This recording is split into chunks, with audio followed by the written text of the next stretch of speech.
Argentine ഇതിഹാസം Lionel Messi പുതിയ ക്ലബിലേക്ക് ചേക്കേറുമോ എന്ന ആകാംക്ഷയിലാണ് ഫുട്ബോൾ ലോകം. അമേരിക്കൻ മേജർ ലീഗ് ക്ലബ്ബായ ഇന്റർ മയാമിയുടെ താരമാണിപ്പോൾ മെസ്സി.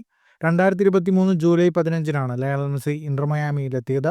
2025 ഡിസംബർ 31 വരെയാണ് നിലവിലെ കരാർ. ഈ പശ്ചാത്തലത്തിൽ മെസ്സി പുതിയ ക്ലബിലേക്ക് ചേക്കേറുമോ എന്ന സംശയം ഉയർന്നിട്ടുണ്ട്. ഇങ്ങനെയെങ്കിൽ ഏത് ക്ലബിലേക്കായിരിക്കും മെസ്സി ചേക്കേറുക എന്നതും പ്രധാന ചോദ്യമാണ്. ഇന്റർ മയാമിയിലേക്ക് എത്തുന്നതിന് മുൻപ് സൗദി പ്രോ ലീഗ് ക്ലബ്ബുകൾ മെസ്സിയെ നോട്ടമിട്ടിരുന്നു. അൽ ഹിലാൽ പോലൊരു ക്ലബിലേക്ക് മെസ്സി ചേക്കേറാനുള്ള സാധ്യത തള്ളിക്കളയാനാവില്ല. തന്റെ ബാല്യകാല ക്ലബ്ബായ ന്യൂവെൽസ് ഓൾഡ് ബോയ്സിലേക്ക് തിരികെ എത്താനുള്ള സാധ്യതയും നിലനിൽക്കുന്നുണ്ട്. മെസ്സിയുമായുള്ള അടുത്ത വൃത്തങ്ങൾ കരുതുന്നതും ഈ രണ്ട് സാധ്യതകളാണ്. മെസ്സി ഇന്റർ മയാമിയിൽ തുടരുമെന്നും സൂചനകളുണ്ട്. ഇതിന്റെ ആദ്യ സൂചനയാണ് ഇന്റർ മയാമിയുടെ മുഖ്യ പരിശീലകനായി ഹവിയർ മഷ്റാനോ എത്തിയതെന്ന് കരുതുന്നവരും കുറവല്ല.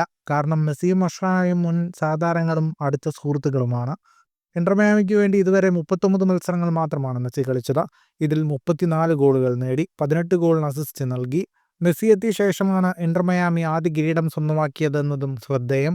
മെസ്സി എത്തിയതിനു ശേഷം ആകെ 2 കിരീടങ്ങളാണ് ഇന്റർ മയാമി നേടിയത്. ഫുട്ബോൾ ലോകത്തെ കൂടുതൽ വാർത്തകൾക്കും വിശേഷങ്ങൾക്കുമായി സ്പോർട്സ് കഫേ ഇപ്പോൾ തന്നെ സബ്സ്ക്രൈബ് ചെയ്യുക.